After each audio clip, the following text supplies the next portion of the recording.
బాలయ్య కొట్టడం తప్పే, కానీ అసలు ఎందుకు కొట్టాడో తెలుసా?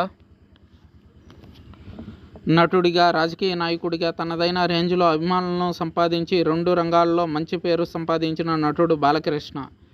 నందమూరి నటవారసుడిగా ఇండస్ట్రీలోకి అడుగుపెట్టి అంచెలంచెలుగా ఎదిగారు బాలయ్య.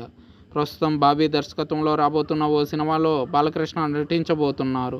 ఈ సినిమా షూటింగ్ జరుగుతుంటే మరోపక్క ఏపీలో ఎన్నికలు కూడా రాబోతున్నాయి. దీంతో ప్రచార కార్యక్రమాల్లో పాల్గొంటున్నారు నందమూరి బాలకృష్ణ. కదిరి నుంచి స్వర్ణాంధ్ర సాకార యాత్ర పేరుతో బస్సు యాత్రను ప్రారంభించారు.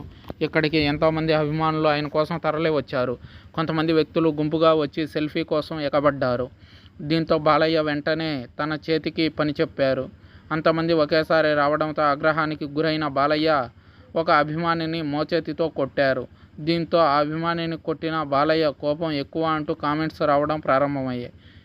బాలయ్య సెల్ఫీల కోసం ఎగబడిన వారిని కొట్టడం ఇది కేవలం మొదటిసారి మాత్రం కాదు. అయితే ఎంతమంది అభిమానులు ఉన్నా బాలయ్యనే అదుపు చేయడానికి చూస్తారు. సెలబ్రిటీలు బయటకు వెళ్తే బౌన్సర్లను నియమించుకుంటారు.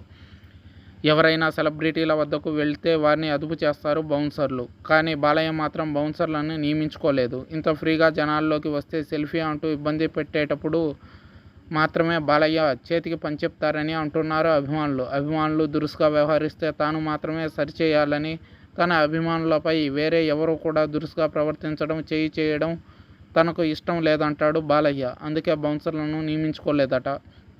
కానీ చాలామంది ఈ విషయాన్ని మర్చిపోయి బాలయ్యను తిడుతుంటారు అని విమర్శలు చేస్తున్నారు.